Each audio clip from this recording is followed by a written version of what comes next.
সুপ্রিয় দর্শক, আমি রয়েছি এখন চট্টগ্রামের নতুন একটি পর্যটন কেন্দ্র। এটি হচ্ছে চট্টগ্রামের নতুন একটি পর্যটন কেন্দ্র। এই পর্যটন কেন্দ্রটি গড়ে উঠেছে কর্ণফুলী নদীর তীরে। এটি হচ্ছে মূলত চট্টগ্রাম শহরের চাঁদটাই এবং বাকলিয়া যে সংযোগ সড়ক রয়েছে, সেই সংযোগ সড়কে একেবারে কল্পলোক আবাসিক এলাকার পিছনে এই পর্যটন কেন্দ্রটি গড়ে উঠেছে। খুবই জনপ্রিয় হচ্ছে, দিন দিন খুবই জনপ্রিয় হচ্ছে এই পর্যটন এলাকাটি।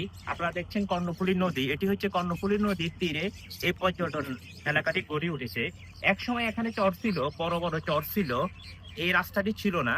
এখন সিটি কর্পোরেশন উদ্যোগ নিয়ে এখানে একটি পর্যটন কেন্দ্র গড়ে তোলার জন্য উদ্যোগ নেওয়া হয়েছে। খুবই জনপ্রিয় হচ্ছে, ব্লক তৈরি হয়েছে। আপনারা দেখছেন এই কর্ণফুলী নদীর তীরে এখানে একেবারে কল্পলোক আবাসিক এলাকার পিছনে নদীতে নদীতে নৌকা ভ্রমণ করা যায়।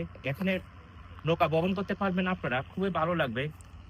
শুক্রবারে অনেক দর্শনার্থী আসেন এই কর্ণফুলী নদীর তীরে, এই নতুন পর্যটন কেন্দ্রে অনেক দর্শক আসেন ছুটির দিনে। আপনারা দেখছেন চট্টগ্রাম নগরের শহরের মধ্যে নতুন একটি পর্যটন কেন্দ্র এই কর্ণফুলী নদীর তীরে।